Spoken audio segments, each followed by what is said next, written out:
As we all see the floods that are happening in Libya at the moment, the scary sights of gush of water taking out an entire building, swallowing an entire family. And the flood that takes place in the Quran is the flood that doesn't just engulf Libya, it engulfs the whole universe, the whole world. It engulfs every part of this earth. It is the scene in which he watches his very own son drown. His son climbs up a mountain. Look at how silly, I don't want to insult his intelligence, look how silly the logic is. He climbs up a mountain. He says, this mountain is going to save me from the water. His father says, Habibi, nobody can save you from the water today except Allah. The ruling of someone who doesn't pray salah is that it's obligatory on you to take them with you to the masjid. That's the ruling. Today it's the flood in Libya. Tomorrow it could be us, me and you here. Are we going to be on the ship? And who are we going to take with us?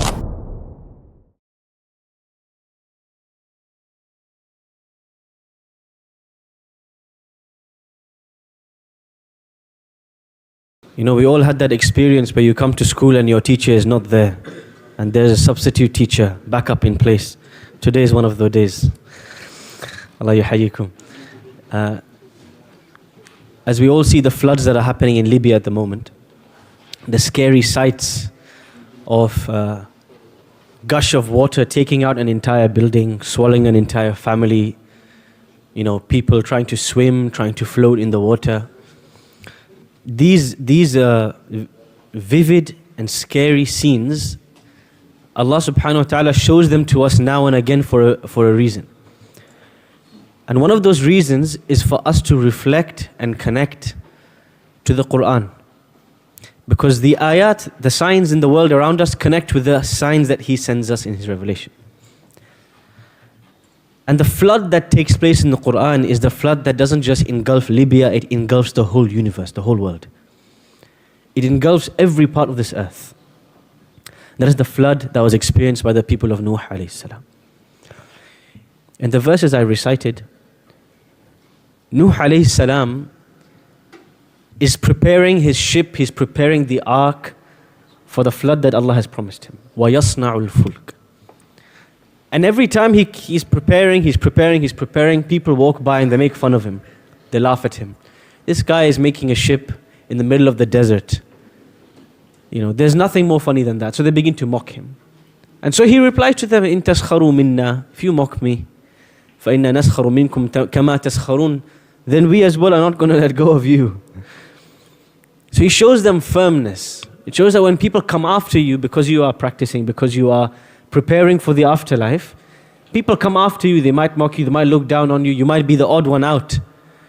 Don't let them get away that easily. Show them that what you are doing is what makes most sense. And then Allah subhanahu wa ta'ala informs us, فَلَمَّا جَاءَ أَمْرُنَا وَفَارَتْ النُّورِ. When the water began to gush from every direction possible.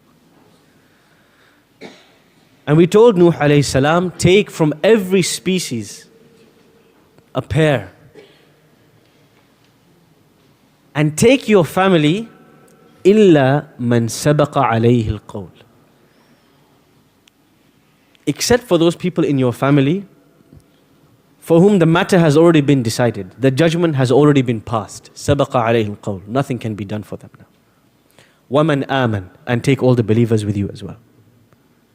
وَمَا آمَنَ مَعَهُ إِلَّا قَلِيلٌ. But only very few believed with Nuh.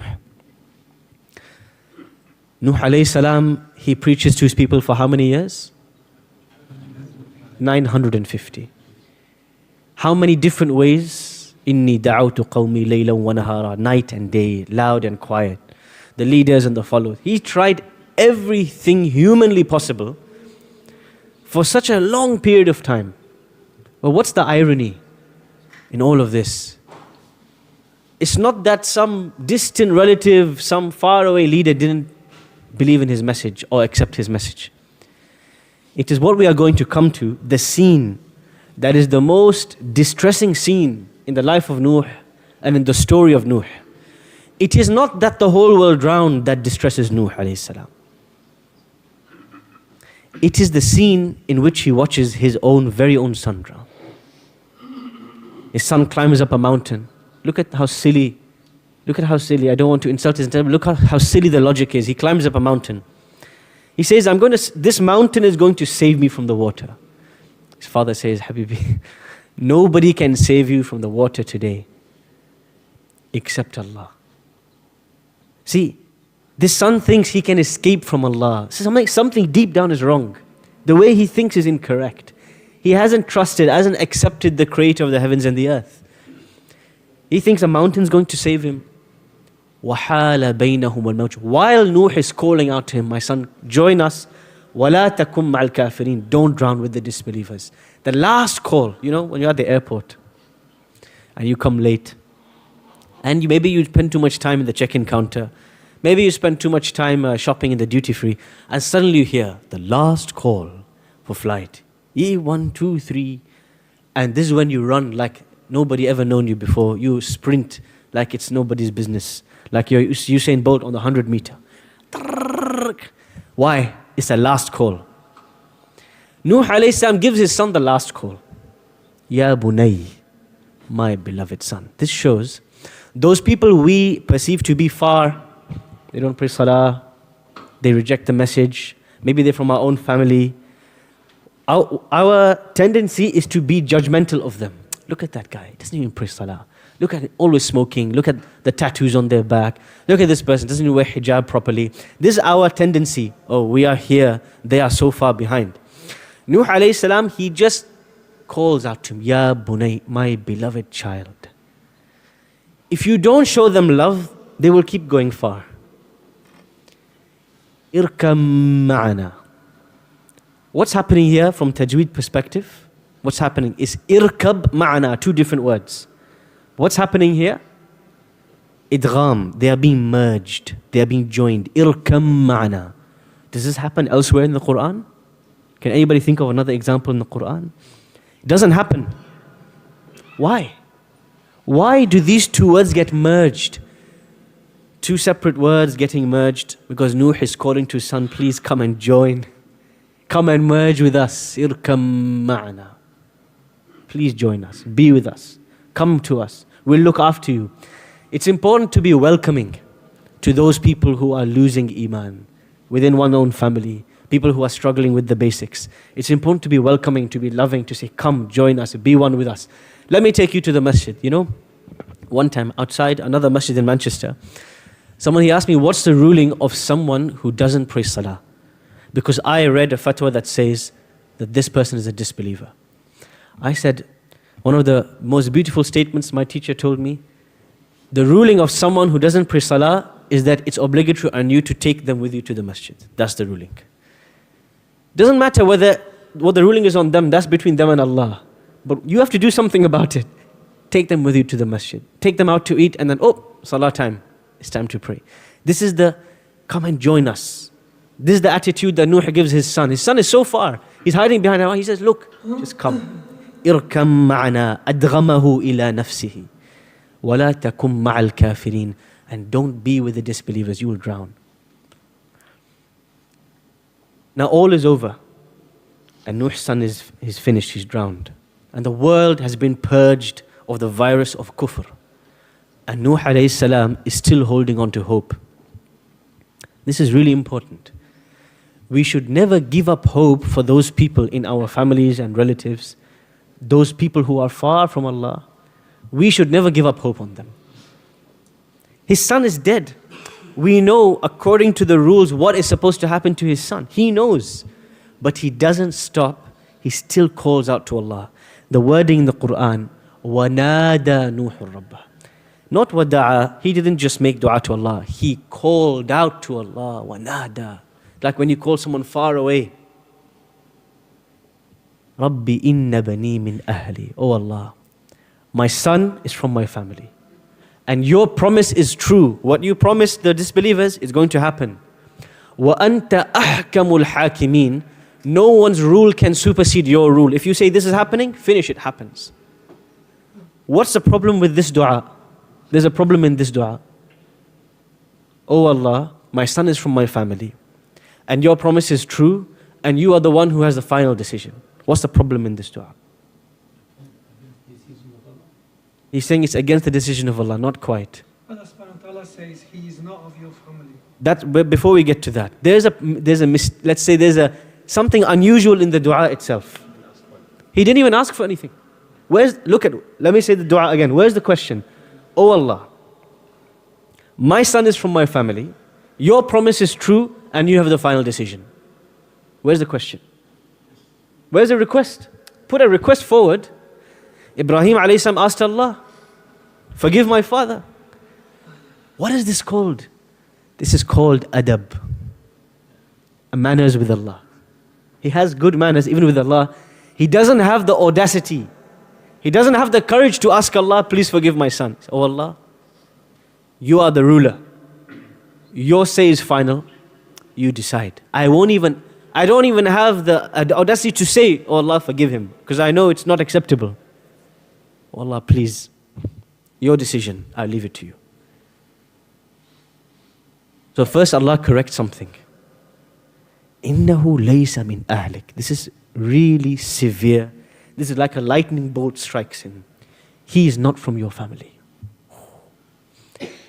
He was given birth to. He was weaned. He was fed. He was changed. He was taught. He was played with. He was, wrestled with. He was fed. His whole life flashes before Nuh alayhi salam's eyes. He is not from my family? This child, every moment of his life was with me and I was with him. He was in my arms. He is not from my family. That's the cold and bitter truth. Allah is saying He's not going to join you in your final destination. He's not going to be a member of your household in your final house, in the palace you will live in paradise. He won't be there. He may be your family by blood, but He is not your family with Iman. Those are your real family. Look around you, turn left, right.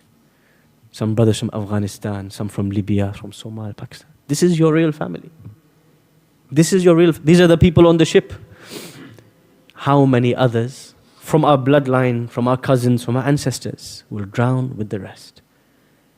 That should make us grateful to Allah, first of all. That should make us treat those around us with a family discount. We should treat them with a certain love and a certain belonging and a certain, closeness that we don't treat anybody else. Why? They are from the family of La ilaha illallah. We have this challenge of, ethnic family. Who is my family? Or is the people from my country, from my village, from my tribe. I won't marry outside. I won't invite people to my house from outside. I won't even give salam to those who are not from me. What is Allah teaching Nuh alayhi salam? Reprogram yourself. Remove the software inside. I'm going to put an update. This is your family. The Prophet ﷺ's uncle dies not upon La ilaha illallah. The Prophet ﷺ's immediate family. And he cries at his deathbed, my uncle, please die upon La ilaha illallah and leave that which your forefathers used to worship. But the influence of society was too much for his uncle. It doesn't matter how close you are to the greatest prophets of Allah, if the person themselves don't want guidance. If the Quran came from the sky and sat on his lap, he would not accept guidance. It's a stubbornness, an arrogance, a pride. It doesn't matter what sign you show them, they will not seek the guidance. On the contrary, the one who wants guidance from Allah, they may be living in the Amazon rainforest and they will somehow find guidance because they want it so badly. Hidayah from Allah, the guidance from Allah, it comes to those who seek it, close or far. وَجَاءَ مِنْ أَقْصَى الْمَدِينَةِ رَجُلٌ يَسْعَى. Allah sends a few prophets to a town from the farthest corner of the town, the suburb, Ashton underline, where nobody expects. No prophet went there, this far place. Somebody comes searching for the guidance. قَالَ يَا قَوْمِ اتَّبِعُوا الْمُرْسَلِينَ. And then he says to his people, please listen to these messengers. It's not about closeness, whether you're the son of the imam, you live next to the masjid, whether your parent is a scholar. It doesn't matter. All that matters is one thing. How sincere are we in seeking the guidance of Allah? إِنَّهُ لَيْسَ مِنْ أَهْلِكَ إِنَّهُ عَمِلَ غَيْرَ صَالِحٍ في رواية إِنَّهُ عَمَلٌ غَيْرُ صَالِحٍ. He's done something wrong, Allah says. Now, did this young man just do something wrong? One bad deed? No. He done a lot of wrong things. He disbelieved in Allah. But to soften the blow, to lighten the blow on Nuh, Allah says, he's not from your family, he did something wrong. Don't ask me of something that you have no knowledge of. He put Nuh alayhi salam in his place. I warn you, make sure you don't become somebody who's ignorant, somebody who's emotional, somebody who acts on their desire, on their whim, without thinking. So Nuh alayhi salam responds, "Oh Allah, forgive me for asking, stepping out of my line. And if you don't forgive me, I will be of the losers." In this whole scenario, and as we watch the floods unfurl from afar, we have to remember a number of things.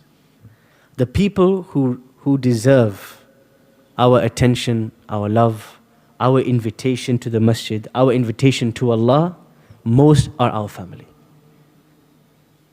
Don't come on the ship and just abandon them behind. Keep trying as long as you have a voice in your body. Even if you don't have a voice, use sign language. Keep trying with them until your final breath. Allah will ask you about them. He will not ask you about the person far away from you. Number 3, the importance of realizing that the believers are your ultimate family. And that the believer has so many rights on you, regardless of whether they are blood, not blood, tribe, not tribe, ethnicity, not ethnicity. The person who says La ilaha illallah is the ultimate family. And lastly, the power of dua. Nuh alayhi salam is asking Allah something not possible. Something is out of the rules. It breaks the laws. But he's still going to ask Allah, وَلَمْ أَكُنْ بِدُعَائِكَ رَبِّ شَقِيًّا, because he will never give up, because the mercy of Allah is so vast. When was the last time we made dua for our sister, our brother, our cousin, our grandparents, our children, our grandchildren, our nephews, our nieces, our distant relatives?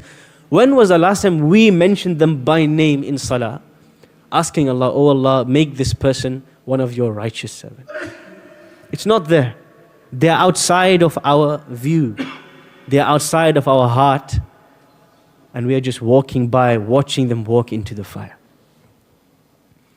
What the flood teaches us is that death comes without warning. And it takes you as you are, with no appointment. And the least we can do is prepare for that moment by trying to build the ship and trying to call those close to us until the very last breath Allah leaves in our body. Today it's the flood in Libya. Tomorrow it could be us, me and you, here. Are we going to be on the ship? And who are we going to take with us? Or are we going to find ourselves watching it from afar as the world drowns away? May Allah subhanahu wa ta'ala gather us upon His love.